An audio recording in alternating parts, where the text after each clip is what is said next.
La salle d'audience était pleine de tension, un lourd silence planait dans l'air alors que tout le monde attendait le déroulement des débats. La juge, une femme d'une cinquantaine d'années à la réputation pragmatique, était assise sur le banc, les yeux perçants et calculateurs alors qu'elle scrutait l'accusé. Avec un sourire narquois presque imperceptible, elle s'adressa à lui, sa voix portant le poids de l'autorité. « Monsieur David Miller, commença-t-elle, son ton débordant de condescendance, vous avez choisi de vous représenter vous-même aujourd'hui, malgré les graves accusations auxquelles vous faites face. Le vol de voiture et la résistance à l'arrestation ne sont pas des choses à prendre à la légère. Êtes-vous certain de ne pas vouloir l'assistance d'un avocat approprié? Ce n'est pas un jeu auquel vous jouez, jeune homme. » David, un jeune dégingandé de 18 ans, s'est levé, ses mains tremblant légèrement alors qu'il redressait son costume surdimensionné, une pièce de seconde main de son frère aîné. Il ressemblait en tout point à un adolescent en proie à des ennuis, son attitude nerveuse, sa posture incertaine et sa présence banale. Les spectateurs présents dans la galerie échangèrent des regards amusés, et même le procureur, un avocat chevronné dont le costume élégant allait de pair avec son esprit vif, ne put réprimer un petit rire. Pourtant, lorsque David parlait, sa voix était étonnamment calme. « Votre honneur, » a commencé David, ses paroles délibérées et fermes, « je comprends parfaitement la gravité de la situation. J'ai soigneusement examiné les preuves et j'ai confiance en ma capacité à me représenter efficacement. » La juge haussa un sourcil sceptique, son expression peu impressionnée. « La confiance est une chose, monsieur Miller, » a-t-elle déclaré. « La compétence en est une autre.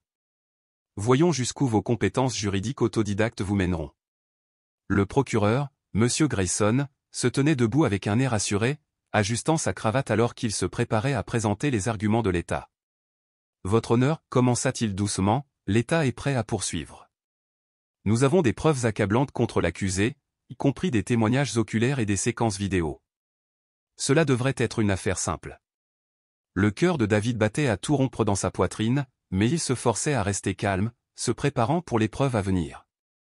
Il avait passé des semaines à examiner chaque détail de l'affaire, à mémoriser les précédents juridiques, à étudier les preuves et à identifier toutes les failles possibles. Il ne s'agissait pas seulement d'effacer son nom, il s'agissait d'exposer les failles d'un système qu'il avait déjà considéré comme une cause perdue. Alors que le procureur commençait sa déclaration liminaire, l'esprit de David s'emballait. Ses yeux parcoururent nerveusement le jury, lisant leurs expressions sceptiques, avant de se tourner vers le juge, qui griffonnait déjà distraitement sur un bloc-notes, apparemment ennuyé. Pour eux, il s'agissait simplement d'une autre affaire impliquant un adolescent en difficulté. Mais David n'était pas qu'un autre cas. Il était sur le point de le prouver. Le procureur n'a pas perdu de temps. Il a appelé son premier témoin à la barre, l'agent Daniels, l'officier qui a procédé à l'arrestation. Homme trapu à l'air pragmatique, Daniels est monté à la barre et a raconté les événements de cette nuit fatidique. « Votre honneur, » a commencé Daniels avec assurance, « j'ai reçu un rapport concernant un véhicule volé qui correspondait à la description d'une berline noire. En arrivant sur les lieux, j'ai vu l'accusé tenter de connecter la voiture. Je me suis approché de lui, je me suis identifié comme un officier et lui ai ordonné de s'arrêter. Au lieu de cela, il s'est enfui, menant à une courte poursuite avant que je ne l'appréhende. » David écoutait attentivement, son regard fixé intensément sur l'officier. Quand ce fut son tour de contre-interroger, ses nerfs semblaient disparaître, remplacés par une détermination concentrée. Il se leva, la posture droite, et s'adressa au témoin. « Officier Daniels, » commença David, sa voix claire et contrôlée, « vous avez témoigné que vous m'aviez vu essayer de brancher le véhicule. Pourriez-vous décrire exactement ce que vous avez vu ?» Daniels hésita un bref instant, sa certitude vacillante. « Je t'ai vu penché contre la vitre du côté conducteur, tenant ce qui ressemblait à un outil. Tu jouais avec les fils. » David hocha la tête pensivement. « Et à quelle distance étiez-vous lorsque vous avez observé cela ?»« Environ 20 pieds, » répondit Daniels, d'un ton ferme. David fit une pause, permettant au silence de s'étendre. 20 pieds. Dans le noir. Et tu es absolument certain de m'avoir vu tenir un outil et tâtonner avec des fils? Daniels bougea inconfortablement, sa confiance commençant à faiblir. Oui. David se tourna vers le juge. Votre honneur, puis-je approcher le témoin? Le juge, montrant maintenant une légère étincelle d'intérêt, hocha la tête. Procédez. David s'est approché du stand, un sentiment de détermination tranquille dans ses pas. Il a remis à Daniels une photo du véhicule en question. Officier, pouvez-vous nous indiquer l'emplacement des fils sur cette voiture? Daniels étudia la photo, les sourcils froncés par la concentration. Là, à l'intérieur du tableau de bord, dit-il à contre-cœur. Exactement, répondit David en se tournant vers le jury. Les fils sont situés à l'intérieur du tableau de bord, complètement cachés. Alors, comment l'agent Daniels a-t-il pu me voir les manipuler à travers une fenêtre fermée, à 20 pieds de distance, dans le noir? La salle d'audience a éclaté dans un bourdonnement de chuchotements alors que le procureur se levait d'un coup, en guise d'objection. Votre honneur, ce n'est que pure spéculation. Le témoignage de l'officier est basé sur ses observations. David n'a pas attendu la réponse du juge. Votre honneur, si la thèse de l'accusation repose sur des observations physiquement impossibles, alors tout le récit s'effondre. La juge se pencha en avant, son sourire narquois précédent remplacé par une lueur de curiosité. Annulé. Continuez, monsieur Miller. David se tourna vers l'agent Daniels, son expression inflexible. Officier, vous avez également mentionné que j'avais fui lorsque vous vous êtes approché. Vous êtes-vous clairement identifié comme un agent des forces de l'ordre avant de me poursuivre? Daniels hésita. Je crois que je l'ai fait. David haussa un sourcil. Toi croire? N'est-ce pas une procédure standard pour un officier d'annoncer clairement sa présence avant de poursuivre un suspect? Oui, mais... Merci, officier, l'interrompit David, le coupant. Pas d'autres questions.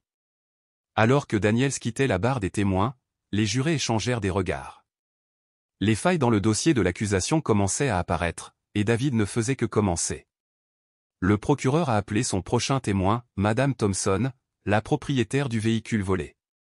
Femme d'âge moyen au visage sévère, elle nourrissait clairement de la frustration face à la situation.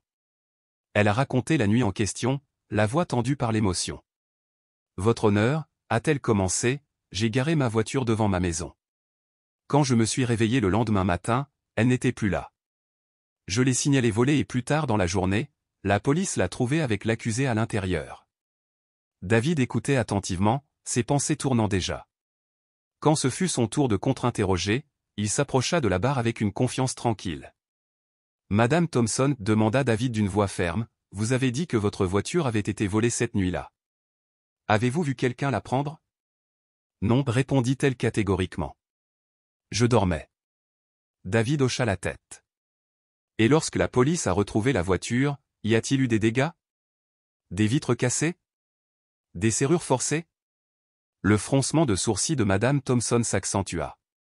Non, la voiture était intacte. David se tourna vers le jury, sa voix portant le poids de sa question. Donc, la voiture a été volée sans aucun signe visible d'effraction. Comment pensez-vous que le voleur est entré? Madame Thompson hésita, incertaine. Je ne sais pas. Peut-être qu'ils avaient une clé. Une clé? David haussa un sourcil. Savez-vous combien de personnes ont accès à vos clés de voiture? Juste moi et mon mari, répondit-elle. David a laissé l'implication se régler. Merci, Madame Thompson. Pas d'autres questions. Alors que Madame Thompson quittait la barre, David s'est tourné vers le juge. Votre honneur, je voudrais appeler mon premier témoin, Monsieur James Thompson, le mari de Madame Thompson. Le procureur se leva rapidement, protestant. Votre honneur, c'est très irrégulier. La défense n'a pas divulgué ce témoin à l'avance. David est resté calme. Votre honneur, le témoignage de Monsieur Thompson est crucial pour comprendre le contexte complet de cette affaire. L'accusation a eu amplement l'occasion d'enquêter. Le juge fit une pause, réfléchissant à la question, puis acquiesça. Annulé. Appelez votre témoin. Monsieur James Thompson, un homme de grande taille au comportement nerveux, a pris la parole. David commença son interrogatoire avec précision. Monsieur Thompson, possédez-vous une berline noire? Oui, répondit-il d'une voix calme. Et as-tu accès aux clés? Oui. David hocha la tête, sa prochaine question prête. La nuit en question, avez-vous prêté votre voiture à quelqu'un? Monsieur Thompson fit une pause, ses yeux se tournant nerveusement vers sa femme. Je l'ai prêté à mon neveu Alex, a-t-il avoué. Il en avait besoin pour un rendez-vous. La salle d'audience fut instantanément en effervescence, des chuchotements se répandant dans la foule. Le visage de Madame Thompson exprimait une nette incrédulité. David saisit l'occasion et poursuivit, donc, pour clarifier, votre voiture n'a pas été volée. Vous l'avez prêtée à votre neveu. Est-ce exact? Monsieur Thompson hocha la tête, confirmant la véracité de la question de David. Oui, répondit-il. David se tourna vers le jury, sa voix calme mais ferme alors qu'il s'adressait à eux. Donc, comme nous le savons maintenant, la voiture n'a pas été volée, elle a simplement été empruntée. Et pourtant, l'accusation tente de me condamner pour grand theft auto, le tout sur la base d'une prémisse complètement fausse. Le procureur, pris au dépourvu, se leva d'un bond, frustré. Votre honneur, cela n'a aucune importance. L'accusé a toujours été retrouvé dans la voiture sans autorisation. David, sans se laisser décourager, a répondu avant que le juge puisse parler. Votre honneur, si la voiture n'a pas été volée, alors toute l'accusation de grand theft auto est totalement infondée. Le dossier de l'accusation repose sur un mensonge, et il s'est maintenant effondré.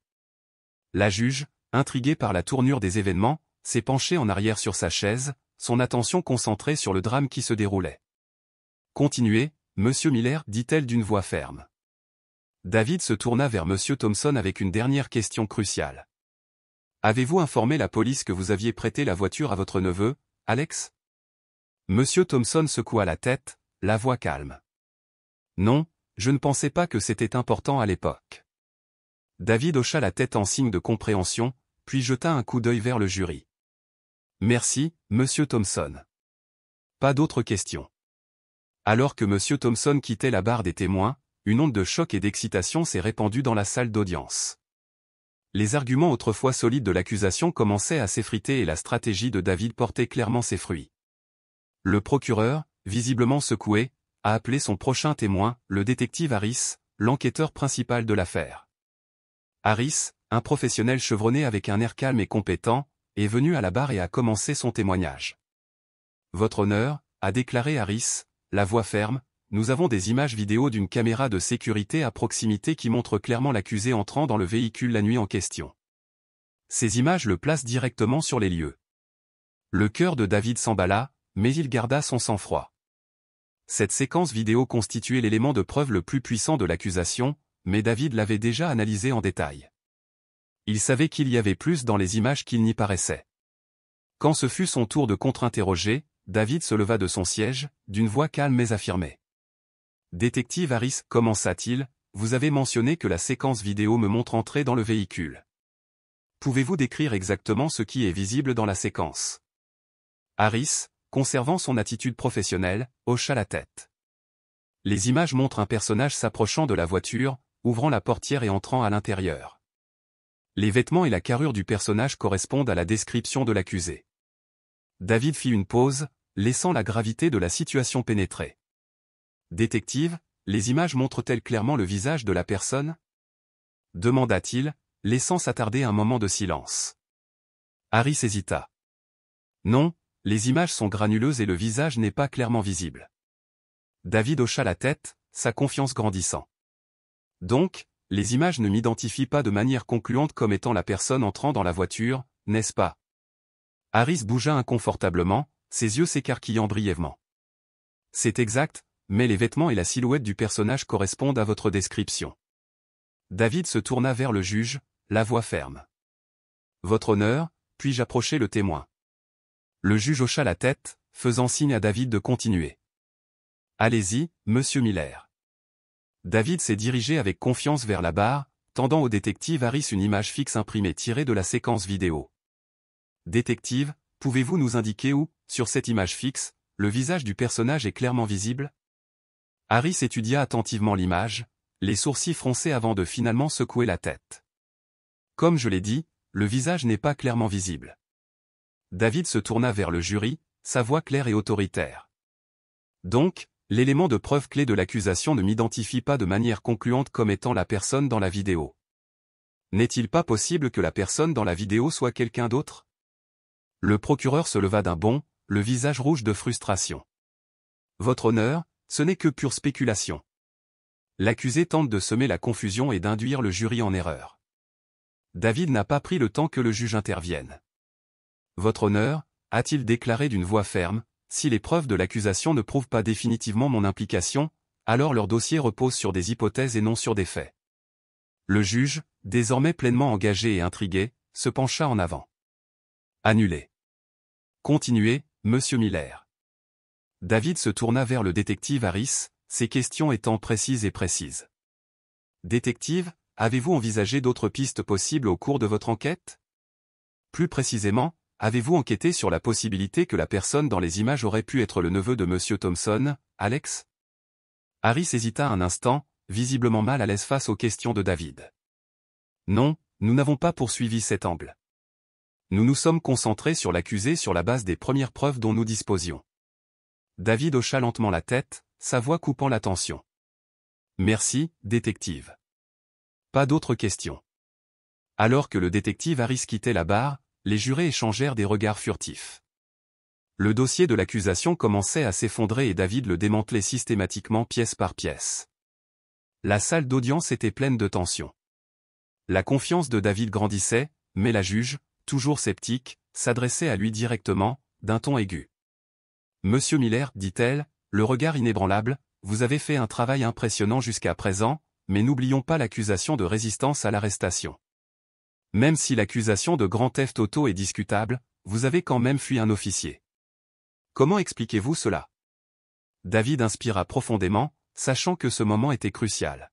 « Votre honneur, j'aimerais appeler mon prochain témoin, Alex Thompson, le neveu de M et Madame Thompson. » Le procureur se leva d'un bond, la voix pleine de frustration. « Votre honneur, c'est très irrégulier. La défense présente de nouveaux témoins sans préavis. C'est une tentative de perturber la procédure. » David est resté calme et serein. « Votre honneur, le témoignage d'Alex Thompson est essentiel pour bien comprendre le contexte de l'accusation de résistance à l'arrestation. L'accusation a eu amplement l'occasion d'enquêter sur tous les aspects de cette affaire. S'ils ont manqué des témoins clés, ce n'est pas de ma faute. » La juge plissa les yeux, examinant attentivement l'argument de David. Après une longue pause réfléchie, elle finit par acquiescer. « Annulé. Appelez votre témoin. » Alex Thompson, un adolescent dégingandé et nerveux, a pris la parole. Ses yeux évitaient tout contact avec son oncle et sa tante, et il était clair qu'il n'était pas à l'aise avec la procédure. David, cependant, est resté calme lorsqu'il a commencé son interrogatoire. « Alex, dit David doucement, mais avec une autorité claire, la nuit en question, as-tu emprunté la voiture de ton oncle ?» Alex hocha la tête, sa voix à peine au-dessus d'un murmure. « Ouais, j'en avais besoin pour un rendez-vous. » David a continué, insistant pour plus de détails. « Et que s'est-il passé après ton rendez-vous » Alex hésita, son regard se tourna vers le procureur avant de répondre. « J'ai garé la voiture près de chez moi et je l'ai laissée là, mais quand je suis revenu plus tard, elle avait disparu. J'ai pensé qu'elle avait peut-être été remorquée ou quelque chose comme ça. » David hocha la tête, comprenant plus clairement la situation. « Alors, tu n'as pas signalé sa disparition » Alex secoua la tête, la voix teintée de culpabilité. « Non. Je ne voulais pas avoir d'ennui en l'empruntant sans demander. » David se tourna vers le jury, d'une voix ferme et convaincante. « La voiture n'a donc pas été volée. Elle a simplement été empruntée par Alex, qui l'a laissée sans surveillance. Quand je l'ai retrouvée, j'essayais simplement de la restituer à son propriétaire légitime. » Le procureur, le visage rouge de frustration, se leva d'un bond. « Votre honneur, cela n'a aucune importance. L'accusé a quand même fui devant un officier. » David n'a pas pris le temps que le juge réponde. Il se tourna vers Alex. « Encore une question. Alex, quand tu as quitté la voiture, as-tu remarqué quelqu'un à proximité ?» Alex hésita encore avant d'acquiescer. « Oui, il y avait un gars qui traînait dans les parages. Il avait l'air vague. Je n'y pensais pas beaucoup à ce moment-là, mais maintenant je pense qu'il aurait pu prendre la voiture. » La salle d'audience a éclaté en murmures face à cette révélation. David continua, sa voix ferme. « Et avez-vous parlé de cet homme à la police ?» Alex secoua la tête. « Non, je ne pensais pas que c'était important. » David se tourna vers le juge, d'un ton confiant et décisif. « Votre honneur, ce témoignage démontre clairement que la voiture n'a pas été volée, et il jette un doute sérieux sur la thèse de l'accusation. Quant à l'accusation de résistance à l'arrestation, j'aimerais expliquer ce qui s'est réellement passé cette nuit-là. La juge se pencha en arrière sur sa chaise, son scepticisme étant désormais remplacé par une véritable curiosité. Continuez, monsieur Miller, dit-elle, sa voix ferme mais empreinte d'impatience. David inspira profondément, rassemblant ses pensées. Votre honneur, lorsque l'agent Daniels s'est approché de moi, il ne s'est pas identifié comme étant un policier. Il portait des vêtements civils et n'a pas présenté de badge. Pour être honnête, je pensais qu'il s'agissait du même homme suspect contre lequel Alex m'avait mis en garde, quelqu'un qui cherchait potentiellement à me voler. C'est pourquoi j'ai couru. Je n'essayais pas d'échapper à l'arrestation, j'essayais simplement de me protéger d'une situation que je ne comprenais pas. Un lourd silence s'installa dans la salle d'audience. Les jurés échangèrent des regards incertains, et même le procureur parut momentanément abasourdi. David n'avait pas seulement démantelé l'accusation de grand theft auto, il avait également fourni une raison logique et plausible pour ses actions visant à résister à son arrestation. La tension dans la pièce s'est intensifiée, le changement d'élan dans l'affaire étant évident. Le juge, désormais penché en avant avec une concentration renouvelée, s'adressa au procureur avec autorité. « Monsieur Grayson, dit-elle fermement, sa voix coupant le calme, avez-vous d'autres preuves à présenter, ou voudriez-vous mettre fin à votre cause ?» Le procureur se leva, troublé mais essayant de garder son sang-froid. « Votre honneur, l'accusation repose. Cependant, nous restons convaincus que les actions de l'accusé, quelles que soient ses explications, justifient une condamnation.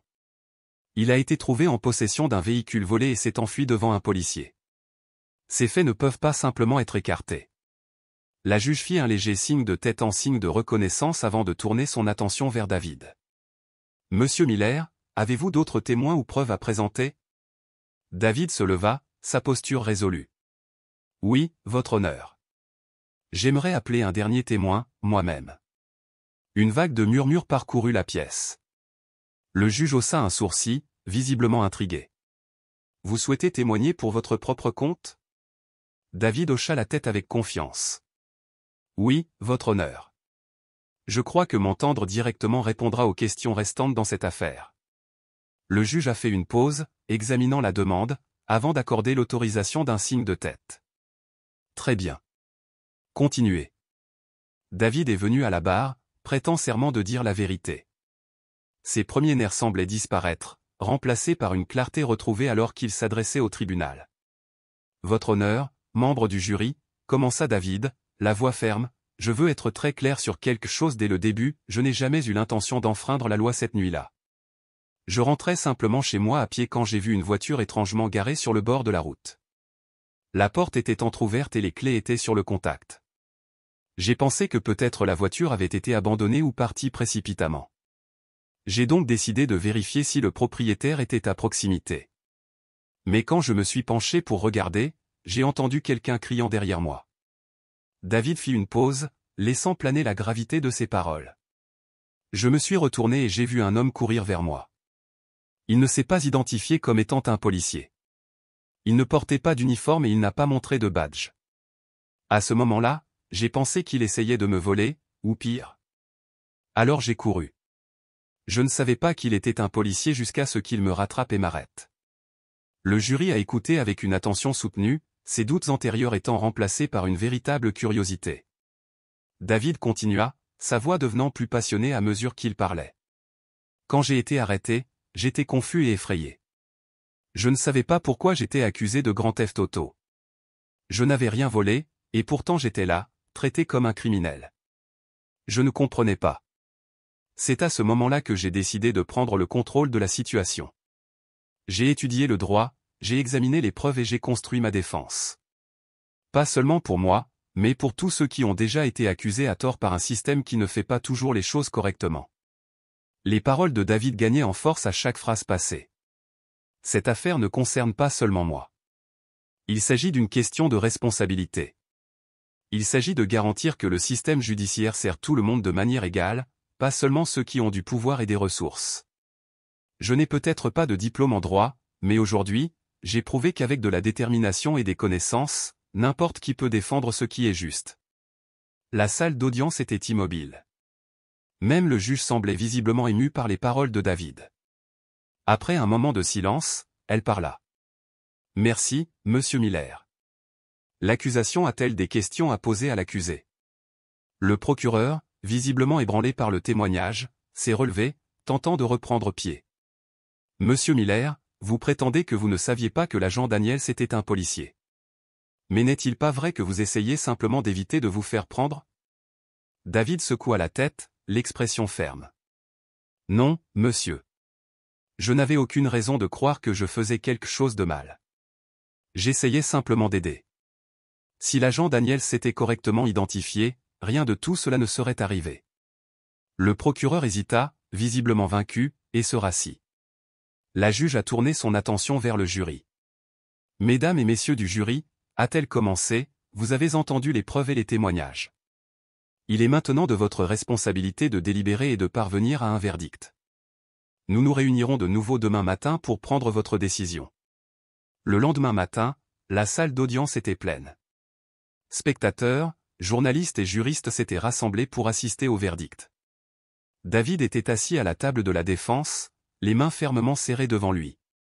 Il avait fait tout ce qu'il pouvait. Désormais, le sort de l'affaire reposait entre les mains du jury. Le juge entra et la salle devint silencieuse. Le jury est-il parvenu à un verdict? Elle a demandé. Le contremaître, un homme d'âge moyen à l'air sérieux, se leva. Nous l'avons fait, votre honneur. Le juge hocha la tête. S'il vous plaît, lisez le verdict. Le contremaître s'éclaircit la gorge et déplia le papier dans ses mains. Concernant l'accusation de grand theft auto, nous déclarons l'accusé non coupable. Un halètement silencieux se répandit dans la salle d'audience. David expira, le soulagement l'envahissant. Continua le contremaître d'une voix inébranlable. Pour l'accusation de résistance à l'arrestation, nous déclarons l'accusé non coupable. La salle d'audience a éclaté. Certains applaudissaient, d'autres haletaient d'incrédulité et quelques-uns secouaient la tête avec stupéfaction. Les yeux de David se sont remplis de larmes, mais il a réussi à se retenir. La juge a frappé violemment avec son marteau, appelant à l'ordre. Ordre au tribunal. Ordonna-t-elle. Une fois la pièce réglée, elle se tourna vers David. M. Miller, vous avez été acquitté de toutes les accusations. Vous êtes libre de partir. David se leva, les jambes tremblantes d'émotion, mais sa voix était ferme. Merci, votre honneur. Alors qu'il s'apprêtait à partir, le juge l'a arrêté. Monsieur Miller, attendez.